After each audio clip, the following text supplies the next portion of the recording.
SMI ini kapan mulai didirikan? Nah itu masih baru tuh Pak De. Kita Nah, baru. kenapa nggak dari dulu? Kalau dari dulu kan cepet nih infrastruktur.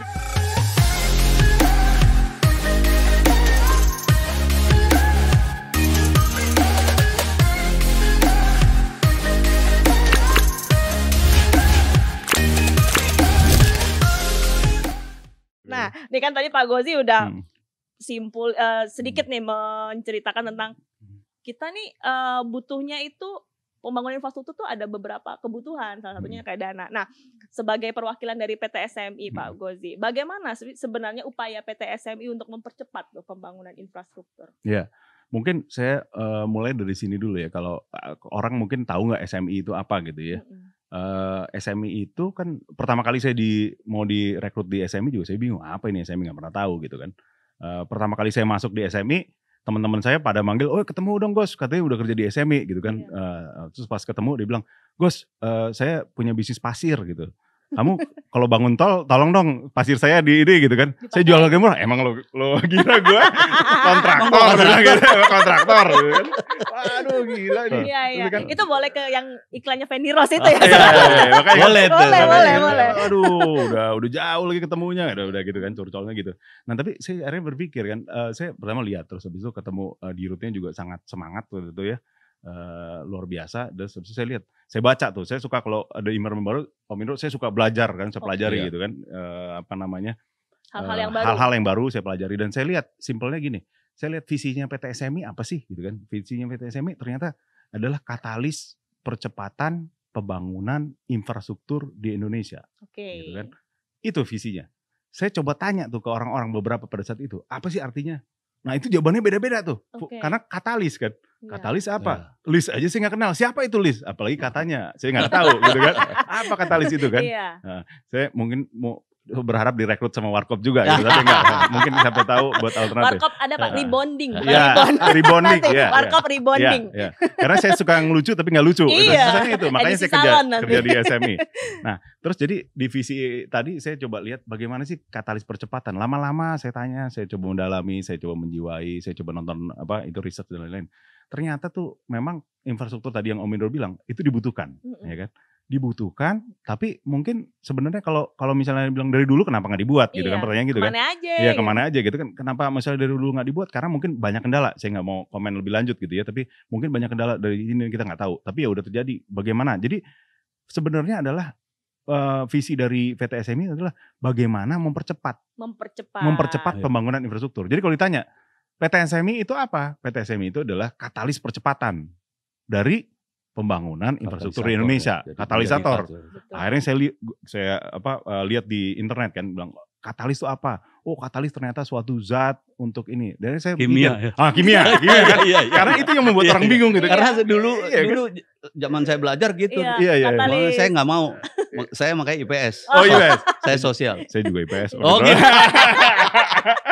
Makanya jadi hafal karena katalis itu bahasa kimia. Iya makanya repot tuh katalis. Akhirnya saya coba kaitkan gitu. Kenapa katalis sih? Biasanya katalis itu adalah suatu zat yang bisa mempercepat reaksi kimia gitu kan. Jadi makin cepat jadi zat. Tapi saya pikir-pikir lagi, oh ternyata kalau misalnya dilihat berdasarkan misalnya dari data Bappenas ya, untuk pembangunan 2015 sampai 2019 ya. Itu 5 tahun itu butuh 4.800 triliun. 4.800 triliun untuk membangun. Besar sekali kan? Malu saya bukannya takut, malu saya.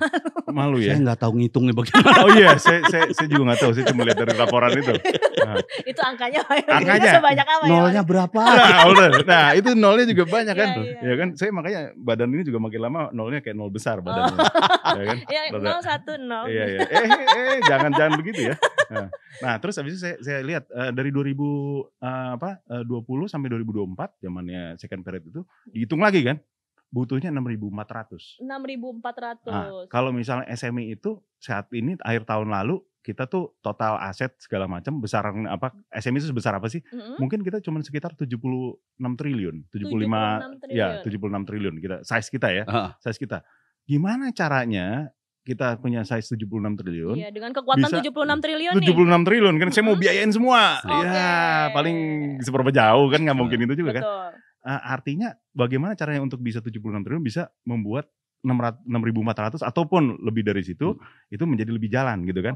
Nah kita harus jadi katalis jadi. Itu mulai make sense tuh, mulai masuk akal tuh. Jadi oh berarti kita harus menjadi, berarti apa? Kita itu harus menjadi anak gaul gitu kan. Kayak Om Indro anak gaul gitu kan. Anak gaul di zamannya ya, sampai sekarang pun masih anak gaul. Iya.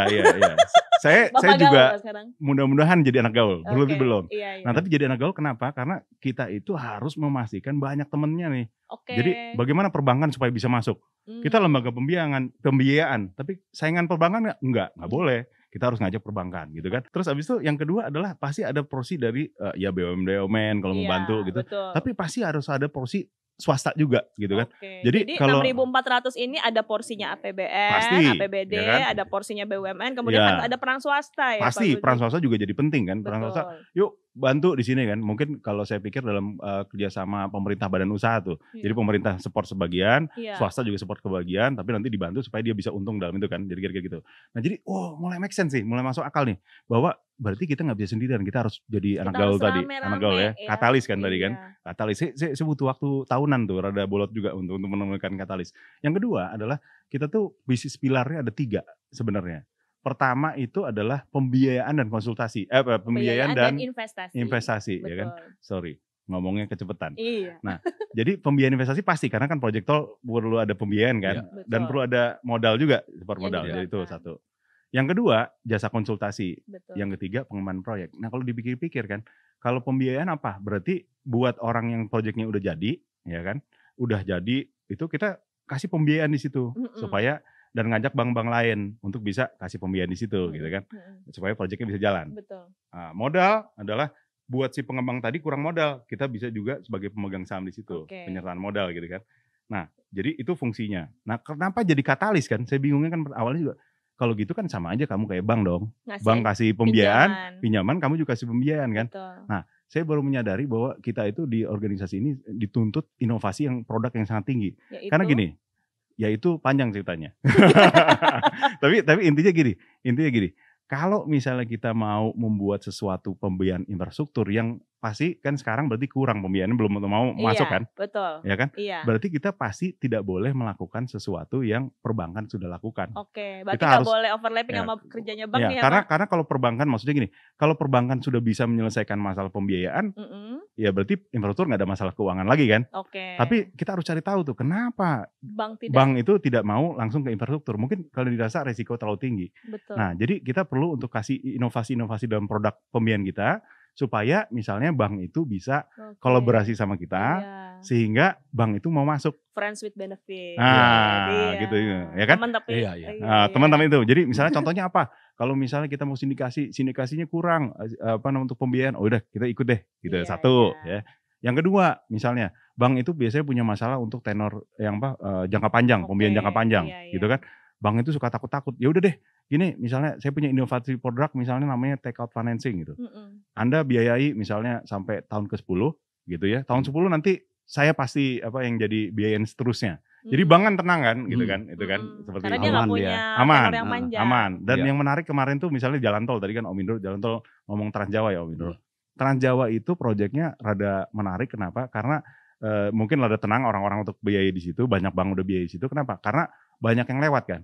Nah, sekarang itu kita istilahnya jalanan udah jadi. Udah jadi, ya. Jadi udah ada ya. yang di Pantura, udah tinggal di itu lebih cepat jadi ya kan. Betul. Nah, tapi pada saat kita misalnya geser pulau dikit deh. Pulau yang paling itu kan misalnya Pulau Sumatera. Sumatera itu jalan lintas Sumateranya juga masih sepi. Gitu kan. Orang bingung kalau mau jadi jalan tol, gimana caranya saya dapat uang dari jalan tol tadi ya.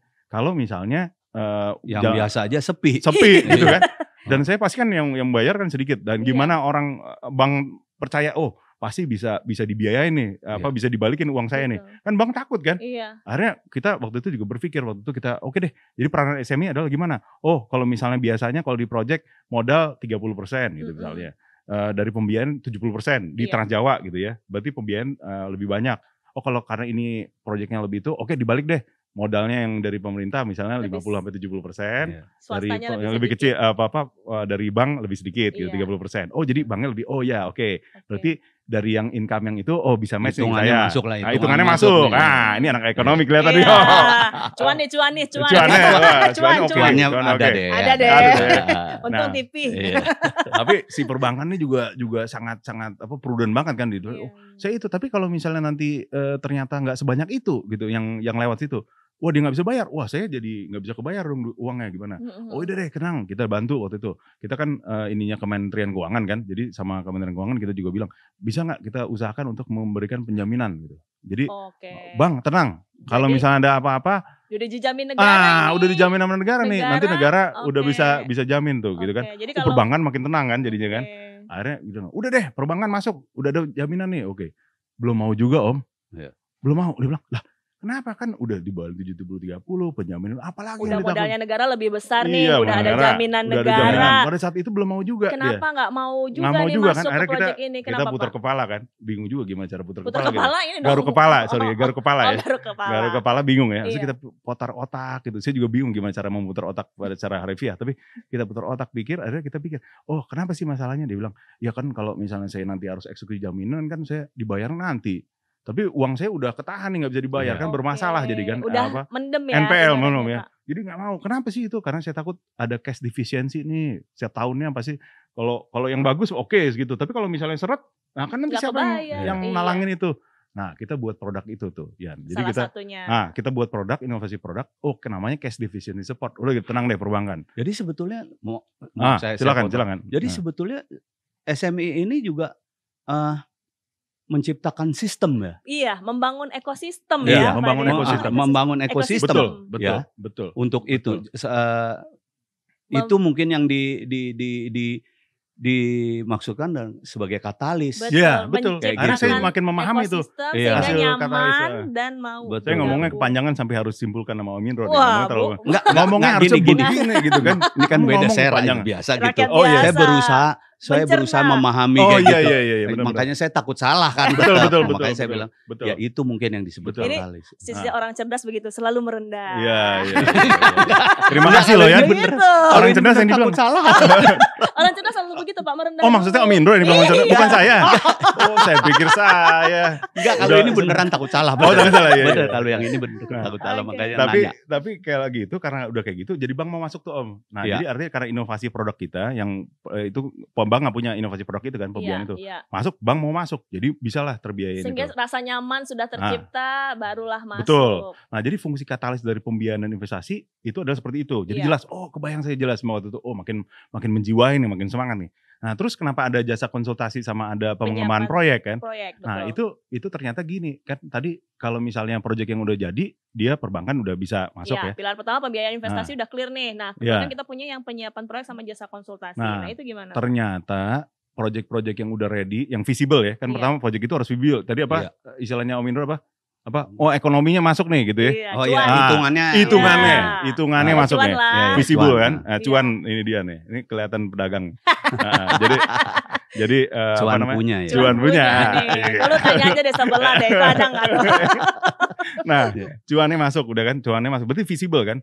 Nah, tapi visible itu belum tentu bankable. Bankable itu artinya orang bank mau biayain kan. Jadi harus ada yang bantuin istilahnya bagaimana membuat proyek itu visible dan membuat itu proyek itu bankable sehingga pendanaan bisa masuk. Nah, itulah fungsi jasa konsultasi. Jasa konsultasi. Jadi bantu untuk proyek-proyek yang belum siap, kita kerjasama sama yang pengembangnya, bagaimana membuat proyek itu lebih siap. Jadi kalau gitu. proyek itu sebenarnya ini nggak ada yang minat nih mau Membiayai membiayai itu. Kan orang bingung kan, ini gimana caranya supaya bisa dibiayain. Packagingnya berarti kalau di produk kamu hitung dulu, ini bener nggak hitungannya? Kayak orang itu, caranya begini, kita hire konsultan keuangan, konsultan hukum, gini cara hitungnya, masuk nih, masuk hitungannya kan. Mantap gitu kan. Terus berikutnya kita coba lihat lagi bagaimana supaya bank mau. Bank tuh pengen ada penjaminan, ada apa-apa. Nah, itu kita Anda coba apa yang bisa dijamin. Ini. Strukturnya bagaimana? Gini. Jadi ready. Jadi pada saat nanti proyeknya itu udah jadi, bank udah siap untuk membiayain. Jalan kan proyeknya kan. Nah, terus ada satu lagi pengembangan proyek kan. Nah, pengembangan proyek kita tadi cerita ada 6.400, ada APBD, APBN sebagian juga itu adalah dari dana BUMN, dana kontribusi swasta. Habis itu yang terakhir apa? Yan? Ada peran swasta. Saya pengen ngecek dengerin nggak tadi saya ngomong? Swasta. Swasta. Iya, saya mendengar kok, Pak. Iya ya, benar ya. Saya kan gitu. Iya. Merendah dulu ya. ya. Saya nggak akan meninggikan mutunya. Nah, tapi yang swasta tadi adalah peranannya adalah kita harus bagaimana secara PT SMI itu benar-benar membuat partisipasi swasta. Kan gini, kalau misalnya kita mau buat di Bali buat hotel ya, nggak usah ada bantuan pemerintah, dia swasta langsung bilang kan, oh ini hitungannya cuannya tinggi banget, oke langsung buat. Ya.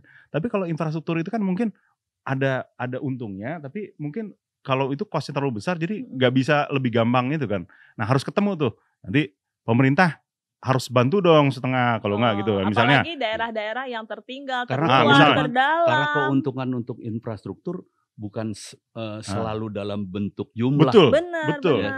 Ada dalam manfaat sosial ekonominya juga ada. Iya. Kualitas lebih quality ketimbang quantity. Betul. Gitu. Dan itu adalah sebenarnya kan swasta bilang itu kan tanggung jawab pemerintah harusnya gitu kan. Nah, jadi kalau misalnya itu ada misalnya ada air, kan ada revenue-nya tuh mungkin. Transport gitu ya, urban transport mungkin ada revenue-nya. Kita ketemu setengah-setengah deh gitu kan. Oke, pemerintah supportnya apa? Saya bisa support dalam bentuk penjaminan ya. Saya bisa support dalam project cost-nya terlalu besar. Oke deh, pemerintah cover sebagian deh gitu misalnya kan. Sebagian saya cover untuk ngurangin beban project cost-nya. Oke, itu namanya viability gate fund. Canggih juga ya. Saya juga rada ngomongnya rada keriting tuh. Coba Om Indro ngomong. Maaf ya. Saya agak kurang pendengaran. Oh iya. Nah, itu kan namanya keren banget tuh, viability gap fund. Terus ada lagi namanya availability payment. Availability payment tuh AP. Jadi AP ya. Jadi itu untuk dukungan pemerintah setiap tahun nanti dikasih dana supaya membantu proyeknya supaya lebih baik gitu kan. Nah, jadi kalau dibantu-bantu itu jadi proyeknya jadi hitungannya ini dia nih masuk hitungannya kan. Swasta peranannya di mana? Swasta adalah ya udah bangun dah itu konstruksinya. Bangun konstruksinya. Bangun rumah sakitnya misalnya. Berarti sebenarnya bangunlah pabrik transportnya. Kalau boleh disimpulkan itu proyek-proyek yang sebenarnya infrastruktur dasar harusnya yang provide pemerintah, tapi dengan karena tidak cukup ini tadi melibatkan peran swasta di karena ada revenue-nya di situ. Harus ada revenue-nya. Kalau misalnya udah mulai berhitung revenue nih bisa di situ. Tapi nggak kayak komersial yang benar-benar yang langsung kelihatan hitungnya terang benerang gitu kan misalnya gitu kan. Nah, itu jadi KPBU kan namanya kan kerjasama pemerintah badan usaha atau kalau dalam bahasa Inggrisnya PPP. PPP? Public Private Partnership. Luar biasa. Ya udah Dian aja ngomong deh kalau gitu. Lebih pinter kayaknya ngomongnya. Lebih fasih ya. Nah, itu jadi kalau saya lihat itu peran katalisnya bisa ini ya dan karena itu yang dilakukan oleh PT SMI saya jadi kebayang sangat jelas kenapa pembangunan infrastruktur jadi bisa lebih cepat gitu kan. Oke, karena gitu kan? Memberikan solusi-solusi ini tadi. Jadi biar kita karena kita ada kayak gini bank masuk. Karena begini pengembangnya jadi bagus proyeknya. Sebetulnya ini kalau bisa lebih cepat ya karena itu. Kemudian ada dibentuk sistem di situ sehingga ekosistem ya. Sehingga orang merasa nyaman juga di situ. Kemudian udah bisa berhitung hitungannya masuk nih gitu kan, revenue udah mulai kayak gitu. Jadi sebetulnya gini sih, prasarana sarana. Kayak gitu. Sebetulnya cara berpikirnya gitu. Ini prasarananya ketika prasarananya udah ada, kemudian kan cara berpikirnya bisa langsung menyambung ke sarana. Nah, sarana ini udah mulai berpikir revenue mungkin gitu. Nah, untuk itu mungkin bridge-nya lebih pinter Om Indro jelasinnya apa enggak? Tadi ngapain nanya ke saya sih kan? Kenapa enggak nanya Om Indro aja langsung? Aku berusaha menyimpulkan untuk diriku. Oh iya benar gitu kan supaya aku merendahkan diri, meningkatkan mutu. Enggak. Kan tadi aku bilang, aku sebelumnya nggak tahu SMI apa. SMI cuma begitu. Ternyata secara prinsip sangat. Kemudian menjadi katalisator itu. Itu yang dimaksud. Paham. Dan sekarang. Tapi yang aku mikir gitu. SMI ini kapan mulai didirikan? Nah itu masih baru tuh Pak De. Kita baru. Nah kenapa nggak dari dulu? Kalau dari dulu kan cepet nih infrastruktur jadi dari dulu, semuanya. Pak De Indro udah pasti direkturnya, komisaris utama.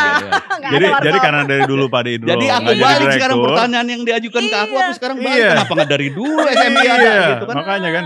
Jadi karena Pak De Indro nggak dari dulu, Pak De Indro nggak bisa jadi direktur. Jadi ditiru yang mirip-mirip lah kira-kira. Jenggotnya gitu. Lumayan. Lucunya enggak ya? Untungnya di situ, sialnya dikit. Nah kan nih tadi Pak De ngomong, kalau udah tahu penting nih SMI kenapa nggak dari dulu? Berarti menurut Pak De sebenarnya kalau kayak ada sejenis PT SMI dan peran PT SMI sendiri ini berarti sangat krusial ya untuk mempercepat. Banget. Makanya dari tadi saya berusaha menyimpulkan karena sorry ya Pak De saya ngomongnya muter-muter dan ini ya. Enggak, justru aku gamblang banget. Aku gamblang banget, aku denger banget. Kayak tadi soal peran swasta tuh aku mau ngomong tapi pertanyaannya ke sana kan nggak enak juga kalau Iya. Aku hafal gitu. Artinya gini, sekarang aku menjadi tahu gitu bahwa memang ini peran katalisator gitu. Perannya katalisator banget. Betul. Dan ketika ini sedemikian krusial akhirnya kita rasakan, bukan hanya kita lihat tapi kita rasakan. Kita kan udah mulai ngerasa sekarang ini kan. Betul. Kenapa nggak ini dari dulu? Padahal kan tadi saya ngomong, kenapa baru sekarang sih? Ada pembangunan infrastruktur yang betul-betul secara struktural digarap gitu, kayak gitu. Susah jawabnya, tapi ya begitulah gitu kan. tapi kalau gitu itu yang menyebabkan. Ya udah saya kesimpulannya, nggak jadi kesimpulan saya nih, maaf, nggak salah pilih gue. Nggak salah, wah berarti nggak salah pilih gue. Makasih loh Mindro. Maksudnya nggak salah pilih saya sebagai. Bukan saya. Bukan Pak, dia nggak salah pilih menerima. Kali ini jangan GR Pak ya. Waduh. Nggak salah pilih, gue terima nih datang ke SMI. Gitu. Ini maksudnya apa? Nyimpulannya beda-beda semua. Gimana? Cuma nggak salah pilih udah sih. Ini namanya kepala boleh sama hitam, tapi kaos kaki beda-beda. Iya benar. Dan saya sering juga kaos kaki kanan sama kiri beda Om Indro. Alasannya apa? Saya buru-buru gitu. Iya, bukan saya, itu bibinya dia kan dibundel jadi hitam. Saya kalau buru-buru saya suka pakai di mobil kan. Pas pakai lah beda. Sekarang nggak beda. Untung direktur Pak nggak apa-apa. Iya. Malu. Saya makanya ngomong kayak gitu, saya makanya nggak pernah mau pakai kaos kaki. Oh gitu ya. Benar. Nah, ini kan tadi Om kita Pak D, Om sih. Pak D kan kita membangun infrastruktur tuh harus cepat, tapi untuk membangun infrastruktur juga biayanya nggak murah sehingga banyak kontribusi kan. Kontribusi baik tidak hanya dari APBN tapi dari swasta maupun kadang-kala tuh harus berhutang. Nah, hutang ini kan seperti dua sisi mata pisau. Kalau kita nggak ngutang tapi pembangunannya lama, tapi kalau kita ngutang, nah netizen yang budiman bahkan di Indonesia ini kan kadang-kadang kan konotasi hutang ini negatif. Nah, gimana menurut pandangan Pak D Indro nih? Dalam sebuah negara buat saya itu hal yang biasa gitu. Sekarang sebetulnya kemampuan pembayaran hutang yang harus kita pikirin kan sebetulnya kalau kita pengen sebagai rakyat kepengen berusaha ikut berpikir untuk bangsa ini, bukan sekedar nyinyir gitu Artinya kayak gitu. Ini kan yang suka salah menjadi kemudian ada yang nyinyir. Gitu. Benar. Dan buat saya ngapain didengerin yang nyinyir kayak gitu. Artinya gini, ya mungkin alhamdulillah saya diberikan keberuntungan oleh Allah, saya sekolah dan kebetulan di ekonomi.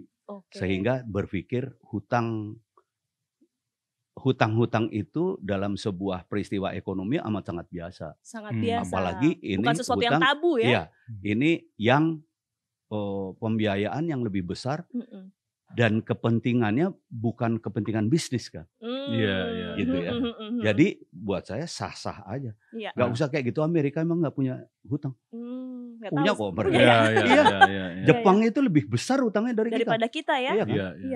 Artinya itu sedemikian wajar jamaknya. Tetapi kemudian kita kembali lagi bahwa kemampuan pembayaran hutang kita bagaimana. Itu kan fair berhubungan, point. Berhubungan dengan sebuah pengelolaan. Pengelolaan keuangan manajemen kan, manajemen. Walaupun itu nama pemerintah tetap aja manajemen kan, pengelolaan. Betul. Selama pengelolaan itu baik bisa dipertanggungjawabkan. Dan selama ini kalau saya lihat, kalau benar-benar objektif, apa yang dinyatakan oleh pemerintah mengenai pengembalian hutang kita, buat saya make sense banget untuk mempergunakan hutang itu untuk kemajuan bangsa ini. Kalau saya begitu berpikiran. Luar biasa, saya terharu lagi nih. Saya mudah terharu nih. Oh, udah terharu ya Bapak? Ternyata saya baru sadar saya orangnya baperan nih. Iya. Tapi Pak Gozi, bagaimana kalau dari Pak Gozi mengenai utang? Kalau saya ngelihatnya mungkin saya kan sekarang posisinya adalah Direktur Operasional dan Keuangan. Om Indro saya mau tegaskan, saya itu adalah Direktur Operasional dan Keuangan, bukan Keuangan dan Operasional.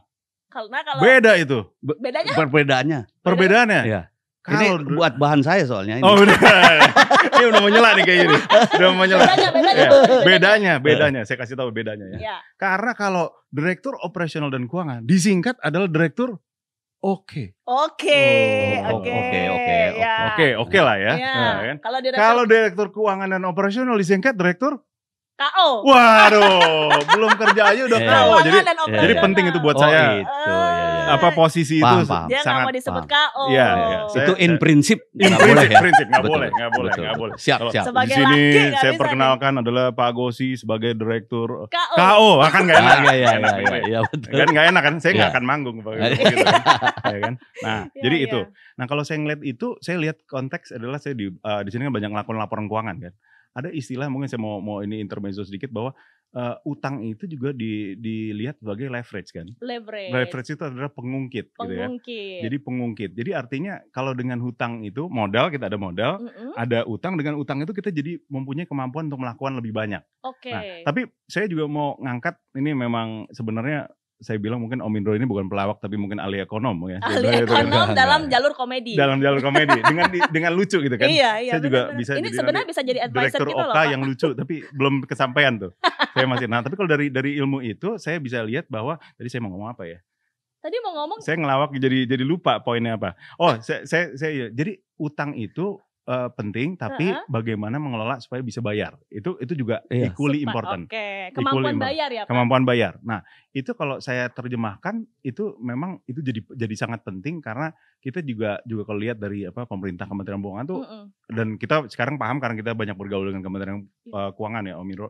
Hal-hal itu sangat dimonitor dengan ketat tuh kemampuan membayar. Membayar. Even kayak kita minjem uang dari misalnya lembaga multilateral karena dananya lebih murah ya dari institusi multilateral itu gue tanya Anda bisa bayar nggak? Coba Anda cek keuangannya. Kita bilang kita mampu gitu. So Kementerian Keuangan tanya, kamu benar-benar mampu nggak? Coba Anda ambil konsultan untuk ngecek mengakses Anda secara independen. Mampu nggak? Pas mampu baru misalnya kita untuk ini kan hal-hal itu dilakukan.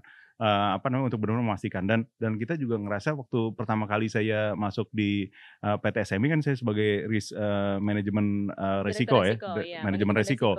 Jadi itu benar-benar untuk memastikan hal-hal apa yang kita perlu perhatikan supaya kita itu bisa membiayai proyek infrastruktur ya.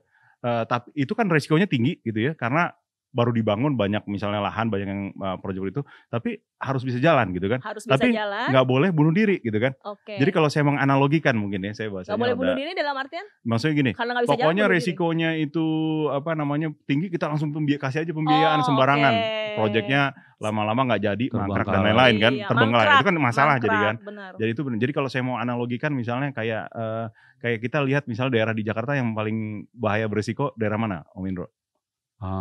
Jakarta. Jakarta. Yang paling keamanannya, security-nya paling beresiko dari mana? Utara lah. Utara kan? Misal di mana di utara? Priok lah. Priok misalnya. Saya ngomong Priok misalnya. Kalau kita pada umumnya, misal perbankan pada umumnya, kalau disuruh tinggal di Priok mau nggak? Kalau bisa tempat lain kan nggak mau ya, karena kan resiko tinggi ya. Tapi kalau kita lihat di Priok kan ada aja orang tinggal di situ kan? Iya. Kok dia berani untuk tinggal di situ? Gitu kan? Nah, saya ngelihatnya jadi SME itu kayak orang-orang yang tinggal di Priok itu. Dia berani tinggal di Priok bukan karena dia berani mati atau dia nggak menghargai hidup gitu kan, tapi karena dia tahu misalnya, oh ini premannya tinggalnya di mana aja nih, oh ini mungkin premannya bangunnya jam siang nih, jadi pagi-pagi saya ini. Jadi sebenarnya karena di situ bahaya, tahu bahaya, tapi orang masih bisa hidup dengan nyaman di situ. Karena apa? Karena pengetahuan kita jadi harus lebih dari perbankan. Karena kan kita cuma pembiayaan cuma infrastruktur aja nih Om Indro. Mapping benar. Jadi benar-benar misalnya jalan tol, resikonya apa? Oh, resikonya pembebasan lahan misalnya, suka terlambat. Oh, ini ya ini gitu kan. Oh, itu kita perhatikan masalah environmental, lingkungan, masalah sosial gitu kan. Supaya nggak banjir, supaya orang nggak demo, supaya itu kita pahami betul tuh. Nah, karena kita dan di sini saya mungkin bisa bilang Om Indro, mungkin lembaga keuangan yang punya ahli lingkungan sama ahli sosial nggak banyak, kita salah satunya tuh. Jadi ketika kita mau bangun harus ada orang analisa ahli lingkungan. Jadi dia nanti akan lihat tuh mau dibangun di mana nih, mau di sini. Dianalisa, oh di sini lewat hutan lindung, lewat apa, izinnya dapat semua nggak, diperiksa betul tuh. Terus habis itu lewat sosialnya, oh di situ ada suku adat apa, suku adat ini. Terus habis itu ada makam keramat, terus ada ini, itu dipelajari tuh sama orang asli. Saya juga awal-awal bingung. Tapi kenapa sih di luar itu? Karena kalau kita mempelajari itu dengan benar gitu ya, jadi pada saat dibangun proyek infrastruktur kita tahu betul resiko apa yang mungkin itu. Kalau enggak, kita bangun nanti ditolak masyarakat, nggak bisa lama. Bangun harus ini masjid repot gitu kan.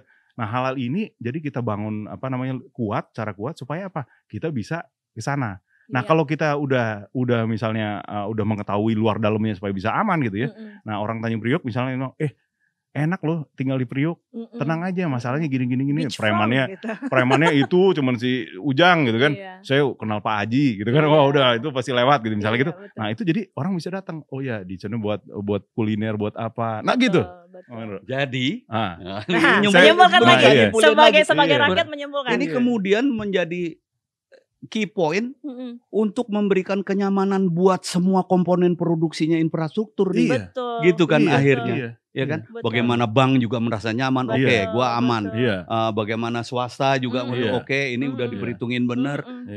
Gua tinggal ikutan aja. Itu kan jadi sebetulnya kan. Betul. Artinya kemampuan pembayaran hutang itu jadi terjaga. Kemudian dampaknya menjadi kenyamanan atau keamanan semua gitu kan. Dan terjaga. Jadi bisa mengasih pembiayaan, bisa berhutang istilahnya. Betul. Tapi aman gitu kan. Betul. Aman kan? Ya kan? Saya dari tadi simpulin mulu ya. Jadi iya Pak, jadi kan ngomongnya harus belajar. Saya abis ini saya akan harus produktif. Hutang itu sekali harus lagi produktif. Saya sebagai awam lah ya, betul. sebagai awam yang senior, pengen bener-bener ngerti gitu. Jadi saya nggak kepengen salah nyimpulin gitu. Oh ternyata kayak gini. Kalau salah kan berarti saya tinggal bukan begitu. Berarti saya salah kan. Gitu. Jadi kan kalau memang itu kalau boleh disimpulkan adalah utang ini harus berupa utang produktif yang bisa memang digunakan benar-benar murni untuk kepentingan pembangunan dan bisa membayar kembali. Dan bisa kemampuannya ada. Tadi Dian ada satu kata yang saya mau ambil juga tuh. Jadi mungkin satu tadi utang produktif kan. Nah, utang produktif itu menarik karena kita harus pastikan. Jadi kayak misalnya SMI nih ya, harus pastikan misalnya gini, kalau kita di rumah, kita punya duit ngutang nih. Ngutang buat apa? Kita buat misalnya lifestyle. Oh, bukan beli panci ya, Pak? Ibu-ibu. Ibu. Itu kan produktif. Mak tetap emak. Ini udah jenggotan begini ngomongin panci kan lagi. Utang produktif. Beli panci untuk masak. Lifestyle. Oh, lifestyle. Beli sepatu. Iya, beli sepatu. Oke. Ya kan? Misal buat itu kan jadi buat lifestyle gitu kan. Tapi kalau misalnya saya pakai utang itu buat sesuatu yang bisa menghasilkan duit lebih gede lagi, kenapa enggak? Ya kan? Contohnya bangun kos-kosan. Iya, oke lah. Tapi itu menarik juga tuh. Itu jadi penting. Saya bilang kenapa enggak? Karena infrastruktur itu kalau ada kan ekonomi tadi yang Om Indro bilang itu kan jadi ada kan? Betul. Nah, jadi berkembang itu dan itu bisa otomatis. Bahkan bisa dibilangin udah pasti akan berkembang dengan infrastruktur yang multiplier seperti itu effect kalau bahasa ya. Iya. Apa itu multiplier effect? Dampak yang banyak. Oh iya boleh. Tapi itu saya rasa jadi menarik tuh itu kan. Iya kan. Nah, saya makin kaya nih ngomong-ngomong Om Indro. Pemahaman saya jadi pertama nih Om Indro. Saya terima kasih waktu apalagi tadi. Semakin paham pikiran rakyat. Nah, tapi kalau pas Om Indro cerita masalah presiden-presiden itu saya kembali ke mesin waktu rasanya. Oh gitu. Oh iya, di buku sejarah nggak ada loh. Nah, nih Om Indro, harapan Om Indro nih ke depannya untuk infrastruktur di Indonesia dan bagaimana sih sebaiknya peran masing-masing kita, masing-masing pihak ya, rakyat dan lain-lain dalam mendukung percepatan pembangunan infrastruktur. Kalau saya kayak gini, mungkin karena saya entertainment ya, saya hidup di entertainment. Katakanlah kita udah nggak usah ngomongin lain, kita udah masuk kepada bahwa kita sama-sama paham bahwa infrastruktur itu sedemikian pentingnya untuk bangsa dan negara ini kayak gitu. Sekarang sebetulnya kalau saya lebih kepingin peran masyarakat kan. Peran masyarakat. Masyarakat dalam hal ini. Nah, gini, yang harus ada, yang kadang-kadang kita lupa adalah, ini mohon maaf, pemerintah sekarang juga kadang-kadang nggak berpikir itu tuh. Apalagi di era yang sedemikian global dengan komunikasi gitu ya. Kayak ada IT, ada apa segala macam yang hebat-hebat. Peran public relation. Ya, untuk masyarakat atau kehumasan. Itu yang harus digalakkan. Jadi masih tetap harus ada edukasi. Edukasinya memang juga kelamaan kalau kita mendidik benar-benar. Tapi edukasi yang saya maksud adalah bagaimana kita langsung memberikan pengarahan pada masyarakat bahwa ini sedemikian pentingnya buat Anda semua, bukan bahkan buat anak cucu kita. Betul, gitu. itu sebenarnya lebih ke nanti sebenarnya generasi. Kita harus kasih pengertian itu. Sehingga ada peran masyarakat di sini untuk bisa mengkritisi. Baik itu dalam bentuk support yang bagus maupun misalnya memang ada kecurangan di sana sini atau apa kekurangan lah kalau toh nggak bisa dibilang kecurangan di sana sini kayak gitu. Itu sebetulnya. Oke, please sama-sama saling tahu. Pemerintah yang lebih punya otak, lebih punya pintar, manfaatkan pendidikan, manfaatkan public relation, manfaatkan kehumasan untuk bisa membuka atau mencerahkan kita semua, sehingga kita bisa sama-sama mendukung, ya kan? Kalau toh ada kekurangan, kita sebagai masyarakat boleh kok kritik sosial, apalagi sekarang. Jadi hal-hal itu kalau menurut aku yang perlu tetap harus diedukasi. Iya, karena gini, orang yang nggak tahu, mana tahu sih? Saya aja, ibaratnya saya kan orang yang pelawak itu harus punya wawasan yang banyak. Sudah sedemikian. Saya berusaha gitu. Akhirnya toh saya juga baru tahu sedemikian hebatnya bahwa ada SMI yang kemudian menjadi katalisator dari pembangunan. Dari kita tulisnya Kementerian Keuangan untuk infrastruktur ini. Nah, bagaimana yang lain, Mbak? Yang masyarakat awam lebih awam lagi. Yang gampang kemakan hoaks, yang gampang dipengaruhi hanya dengan isu agama misalnya. Mohon maaf, itu masih terjadi, Pak. Gitu. Nah, itu yang kayaknya harus didukung hal-hal seperti itu. Bahwa sekarang zamannya udah begitu. Kalau dulu kita warkop ya. Udah kalau warkop mah ya, nih Dono suruh keluar ya, pakai anduk punya, celingak-celinguk pasti lucu punya Pak. Produser ngomongnya gitu. Sekarang nggak bisa Pak. Tinggal gila lundro gitu ya Pak. Nggak bisa sekarang. Sekarang harus benar-benar dikemas sebagai sebuah komoditi. Betul. Bagaimana marketingnya, bagaimana promo itu kemudian menjadi sekian persen lebih susah ya untuk itu ya. Lebih sulit. Sekarang bukan lebih sulit. Lebih menantang. Lebih matang dan bukan gitu, lebih maju. Lebih maju. Karena masyarakatnya sudah. Masyarakatnya juga maju. Kayaknya kita harus membiasakan itu. Iya. Bukan hanya gini, kita ini kan yang lucu kan gini, kita tuh internet udah sampai ke kampung-kampung Pak. Iya betul. Smartphone itu udah semua orang pegang Pak. Warteg juga udah ada internetnya Om. Iya, makanya kan semua. Warung teknologi kan. Tapi kemampuan berpikir kita tidak sejalan dengan kemajuan internet itu di negeri ini. Kedewasaan dan lain-lain ya. Kedewasaan dan kemampuan berpikir saya bilangnya. Wah ini kalau digambarin mind blowing kepala saya ada pecah bush gitu. Ini insight-nya sangat gitu. Ini keluhan saya sebagai warga masyarakat ya. Iya. Kadang-kadang saya sampai kayak gini. Saya kepengen punya kemampuan atau punya fungsi katakanlah juga mencerdaskan bangsa. Saya kan kepengen juga. Iya. Kadang-kadang saya berpikir gitu. Sebagai contoh kayak gini Mas. Saya selalu diajak foto. Ini sepele tapi buat saya akan lakukan terus. Mas minta fotonya bro. Waduh saya nggak bawa. Enggak, ya maksudnya minta foto. Iya saya nggak bawa. Saya kepengen kasih tahu bahwa ini salah ngomongnya. Gini Mas ya, Anda apa tadi ngomong saya? Minta foto. Ketika Anda minta sesuatu, saya harus memberikan sesuatu kan? Iya kan? Saya nggak bawa foto. Iya. Oh maksud saya pengen foto bareng. Nah itu benar. Harus clear. Hal-hal kayak gitu, sekecil itu pun saya. Om Indro nanti saya mau foto bareng ya, boleh ya? Oh boleh. Saya nanyanya bener. Makanya masih dibilang boleh. Tapi ini ngeledek ini. Gue berusaha nerangin nih. Enggak hal-hal seperti itu. Saya suruh diam, kurang ajar loh. Direktur suruh diam. Direktur oke. Suruh diam. Gak bener nih. Gak bener. Jadi kayak gitu buat saya itu yang paling penting adalah saya terkagum-kagum akhirnya sekarang dengar pemerintah punya SMI sekarang ternyata SMI ini gunanya kayak gitu. Kenapa nggak dari dulu?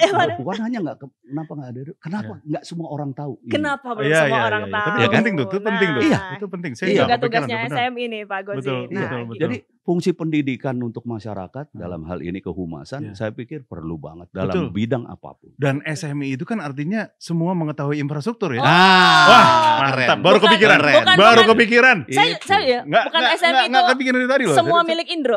Tapi saya mungkin sebelumnya ada tambahan bagus. Apa namanya?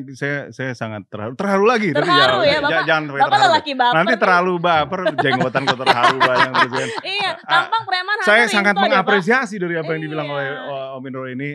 Mungkin kita tepuk tangan dulu nih untuk Om Indro. Luar biasa. Makasih. Saya nggak ada juga yang masih tepuk tangan pelawak tua nih. Oh iya. Tapi satu tadi kan Om Indro, saya yang cerita gini, ini lucu ya. Tapi kalau dari tadi sampai cerita kok nggak ada lucu-lucunya Om. Pas terakhir itu tadi, internet gini lucu kan tadi. Tadi saya sempat nungguin, mana lucunya gimana? Oh ternyata lebih idealis jawabannya. Lebih idealis. Jadi nggak jadi ketawa tapi saya lebih terharu. Iya, gitu. Ini dari seorang Pak De Indro Warkop as warga negara loh. Nah, mungkin dari Pak Gozi ada tambahan nggak Pak? Apa sih harapan untuk infrastruktur Indonesia? Jadi kalau saya mungkin tadi udah banyak diomongin sama Om Indro ya. Jadi mungkin saya nggak terlalu banyak itu, tapi saya percaya jadi menarik nih karena kalau kayak kita banyak mungkin orang yang bisa sama-sama kayak gini, perwakilan dari pemerintah, dari lembaga special mission vehicle, dari ekosistem, dari rakyat, semua bisa ngerti satu visi, itu lebih enak saya rasa tuh ya ke depannya ya. Dan saya tadi take note juga bahwa ini memang harus publikasinya itu harus kita benar-benar seriusin gitu ya. Bukannya mau nyombong atau apa, tapi memang supaya yuk kita sama-sama tahu apa kita mau ngapain sih gitu kan. Karena sama-sama kalau enggak membuka kesempatan bahkan yang pinter untuk suudzon. Iya, benar-benar. Ini lembaga apa lagi diada-adain? Betul. Oh banyak banget sih ini lembaga proyek apa lagi sih? Kayak gitu. Nanti malah orang bisa ngomong kayak gitu loh, kayak gitu. Harus dieduket. Itu yang rada pinter gitu. Tapi sombong. Iya, tetap ya. Baru rada pinter sombong. Rada pinter sombong. Nah, saya terus terang kan fans beratnya Om Indro nih, jadi sama Warkop ya. Jadi saya kan kalau perhatiin zaman-zaman 79 rekaman-rekaman kan kalau mengedukasi itu selalu ada apa kayaknya singkatan-singkatan ya. Jadi tadi tuh saya coba buat karena singkatan menarik kan? Iya. Akronim ya. Jadi kalau dibilang menarik saya nanti jadi kalau nggak menarik jadi aneh nih gitu ya. Tapi at least saya coba ya, saya usaha, yang penting usaha dulu dong. Jadi mungkin saya tadi mau menyimpulkan bahwa kan kita harus punya infrastruktur yang kuat gitu ya. Terus untuk bisa membuat Indonesia yang maju. Jadi tadi dijelasin dari Om Indro, saya makin paham tuh gimana caranya ada infrastruktur, orang jadi ada ekonomi dan lain-lain kan. Dan peranan antara pemerintah semua dan masyarakat. Ini udah infrastruktur, masyarakat buat bisnisnya dong apa segala macam. Nah itu harus cepat kita jalanin gitu. Supaya kita jadi maju. Tapi infrastruktur tuh artinya apa sih kan?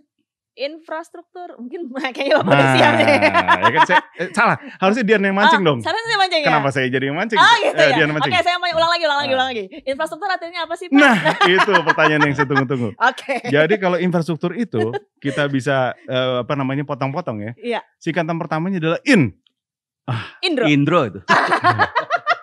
Nggak selesai loh. Indro ya boleh juga sih memang. Jadi in itu adalah industri kecil, ekonomi khusus, pariwisata, perkebunan, tambak perikanan, persawahan sebagai kawasan produksi rakyat bisa terkoneksi dengan baik. Ya. Itu baru ini doang. Industri. Ini pasti dengerin dulu Warkop mengenai kanker nih. Waspada. Bener. Waspada. Hukum banyak. Kan saya udah bilang saya beratnya Om Indro. Saya udah siap. Nonton semua. Fra apa nih Fra? Apa itu? Kok Bapak tanya dong, saya tanya. Fra apa Pak? Frastinya ini saya susah nyari. Jadi frastinya mohon maaf ya. Maksudnya pastinya. Soalnya masih bisa paham lah. Saya cari fra itu apa Fra? Jadi ya frastinya lah. Frastinya manfaat sosial dan manfaat ekonomi adalah sangat penting ya. Dapat dihasilkan oleh pembangunan infrastruktur. Lumayan ya. Depannya maksa tapi ujungnya lumayan ya. Yang ketiga Struk. Gimana? Bukan struk Pak. Struk tuh. Lihat dong. Tadi saya udah liatin. Iya. Bacanya nggak lancar nih. Potongannya nggak lancar. Dulu dari TK langsung SMP ya. Iya. Gimana kejar sih? paket Pak. Oh gitu ya. Struk ya. Struk itu kan kayak kedengeran kayak penyakit ya.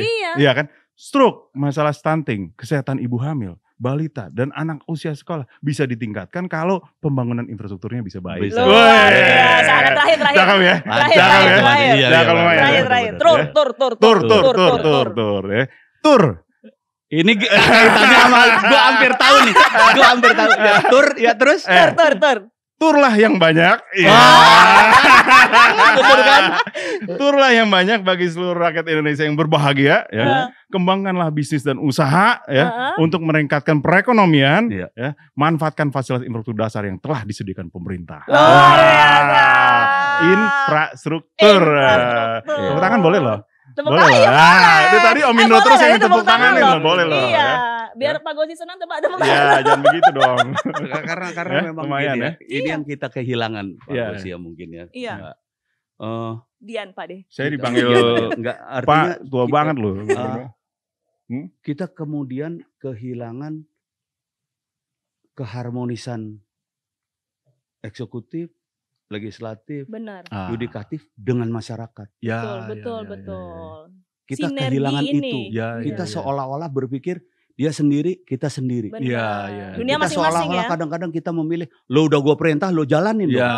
Kita kadang-kadang kita lupa bahwa kita bicara bangsa dan negara. Wah, itu cakep. Itu yang kadang-kadang Cakep. mungkin. Nah, makanya kayaknya aku semakin mantap bilang bahwa kehumasan atau katakanlah di dalamnya itu ada edukasi Edukasi. masyarakat Iya. agar mereka juga tahu Betul. bahwa ternyata gue juga bisa berperan di situ. Iya. Gue juga bisa mengkritisi Betul mau juga ya. negatif mau itu yang kadang-kadang nggak didapatkan betul. Iya. Padahal itu sudah dibangun di Orde Lama ya. Iya. Bagaimana kita diberi lu tuh bangsa Indonesia. Iya. Ya kan? Begitu. Jadi habis itu hilang udah. Betul. Iya. Kita kemudian dibungkem, nggak berani ngomong, nggak berani apa, lu berani ngomong hilang. Setelah itu kebablasan. Bablas, ya kan? benar. Saya selalu mengibaratkan, saya hobi otomotif, jadi mungkin saya mengibaratkan ketika motor yang gede-gede itu ya. Ketika per mau dipasang kan itu di press dulu kan. Iya. Oh iya. Sebelum itu dipasang, nah diikat. Nah itulah Orde Baru. Oke. Kita di press kayak gitu. Nah ketika masuk reformasi itu digunting ke presnya jadi mental kan. Iya. Nah inilah zaman kita sekarang. Oke. Kita belum duduk. Kita belum per itu belum duduk lagi tapi masih mental tidak beraturan. Betul. Jadi tugas kita yang tadi itu bukan 2 menit aja butuh 2 bulan, 2 detik aja butuh 2 bulan. Benar. Tugas kita mungkin lebih mempercepat, jangan sampai 2 bulan, sebulan lah. Iya. Nah, itu bisa terjadi ketika kita paham apa fungsi kita. Iya. Kita paham sinerginya makin mantap ya. Betul, gitu. Itu yang saya maksud. Makanya saya selalu bilang kita kehilangan pendidikan banget dari dulu. Dan dari situ kalau saya boleh itu juga lihat, jadi nggak ada lagi tuh Anda, saya ini nggak ada lagi. Kita bangsa Indonesia, yuk bareng gitu kan. Sing-singkan lengan gitu kan. Aku Indonesia. Ngomong kayak gitu. Waduh, saya jadi sangat bangga nih. Pakai ini. Nah, saya mau nanya tuh Om Indro, apa tuh? Itu kok saya lihat itu ada tengkorak-tengkoraknya tapi kok ada Pancasila di. Tengkorak mengingatkan saya bahwa sehebat apapun saya akhirnya saya tengkorak. Oke. Ya. Tapi tengkoraknya kepalanya rada gede juga di situ ya. Memang pilih yang model begitu ya. Pemilik. Gitu. Makanya saya banyak banget tengkorak. Tapi bagaimanapun juga saya bangsa Indonesia. Cakep. Saya pakai cincin Garuda. Kamera bisa dilihatin tuh, lihat tuh, luar biasa loh. Ini ya. Jadi tuh. Saya tadi penasaran itu cincin Garuda. Cincin Garuda. Itu cincin Garuda. Cincin Garuda. Cincin Garuda. Ya, saya pakai di tangan kanan karena tangan kanan ini sumber kekuatan saya. Sumber kekuatan. Dan saya taruh di tengah memang karena ini jari yang tertinggi. Oke. Saya memang tidak taruh di jari manis karena saya nggak mau manja di sini. Oke. Ini diperlukan keteguhan hati. Oleh karena saya taruh di jari yang tertinggi. Kayak gitu. Itu sebetulnya fungsinya. Ini boleh kita tepuk tangan lagi nih. Ini lebih heboh dari infrastruktur tadi ini kan. Waduh, tapi saya makin semangat nih Om. Nah, tadi Pak De Indro udah nih dengan filosofi jarinya yang lambang Pancasila. Sekarang Bapak nih, Pak, Bapak pakai apa ini kaosnya? Hashtag kantor gue bebas sampah. Ini juga boleh dikamerain. Nah ini apa? Wah, keren tuh. Itu apa nih? Yang itu infrastruktur banget tuh. Ini kan. Iya, bebas sampah apa nih? Nah ini sebenarnya teaser aja ya. Mungkin kalau kita mau ngadain podcast lagi kali ya nanti. Jadi catat ya. Catat ya. Jadi di sini adalah hashtag kantor gue bebas sampah. Jadi ini diinisiatif oleh internal Smears. Kita ngomong orang-orang Smears. Karena kita peduli. Karyawan SMI ini disebutnya Smears. Oh Smears bukan Smears. Smears atau Smears sih? Smears yang benar. Smears ya. Itu lebih bule. Saya lebih lokal gitu ya. Mohon maaf ya. Nah terus jadi Smears itu punya ide adalah gini sebenarnya. Dia pengen saya ini kan kerja di pembangunan. Saya peduli terhadap sampah dan lain-lain masalah lingkungan kan. Jadi kita pengen melakukan sesuatu. Banyak orang mikir, oh yaudah biar nunggu aja pemerintah atau ngapain. Tapi kalau di sini Smair kasih ide ya dari meeting terus bagaimana untuk kita kerjasama. Jadi Om Indro, ini adalah sebenarnya inisiatif untuk bagaimana pengelolaan sampah. Ya. Awalnya itu kita kerjasama sama gedung, sama ada gedung Said Sudirman Center, ada Narabe Pro dari Social Entrepreneur. Jadi kalau kita mau pastikan bahwa ada masalah Bantar Gebang tahun 2021, 2022 tutup katanya. Waduh, kita harus beresin kan. Berarti harus bebas sampah nih. Nah, kenapa di kantor? Karena kita pikir gini, sampah itu paling besar adalah dari rumah, nomor 1. Nomor 2 adalah kantor. Nah, kalau kita ke rumah susah banget kan, orangnya banyak kan. Ke kantor lebih mudah, jadi kita start dari kantor. Dan PT SMI sebagai SMP Kementerian Keuangan harus melakukan sesuatu nih gitu kan. Jadi kita mau pastikan bagaimana pengelolaan sampah itu benar-benar bisa diolah gitu. Kita ngobrol, kita ukur semua sampahnya di situ, sampah ada apa aja gitu. Udah kita laporin nih, kita ngomong sama social entrepreneur-nya. Anda bisa olah nggak ini? Kita sampah kita ini. Kertas bisa Pak, yang ini belum, yang ini gitu kan. Abis kita diskusi, oh ya udah, tapi kalau ngajak teman saya bisa ngelola yang itu. Ngajak teman lagi saya bisa ngelola itu. Jadi alhamdulillah selama sampai akhir tahun lalu ya, Om Indro itu SMI bisa mengelola sampah atau memilah sampah ya, yang untuk dikelola itu sebesar 60%. 60% dari sampah kita bisa kita kelola. Itu memang saya pencinta alam, jadi saya harus tepuk tangan. Harus tepuk tangan. Ya. Saya juga pencinta alam. Sama tuh kita. Saya cinta yang semua yang damai dan untuk Indonesia lah ya, pastinya. Ya, alhamdulillah. Jadi ini kita mau kampanye, kita udah ajak gedung. Nah di sini ada MAP ikut juga nih Om Indro. Untuk ini ya. Nanti kita mau ngajak lagi Kementerian Keuangan, kemarin Bu Sri Mulyani ulang tahun. Iya, wah kita senang banget gitu. Wah ini inisiatif bagus. Ya, kita pengen implementasi di Kementerian Keuangan. Waduh luar biasa. Kalau makin banyak lagi, kita juga ujung-ujungnya Om Indro kita bisa menyimpulkan banyak social entrepreneur seluruh Indonesia untuk mengelola sampah. Kita buat masalah jadi duit gitu kan. Nah itu kan ekonomi banget gitu kan. Itu sebetulnya apa ininya kuncinya?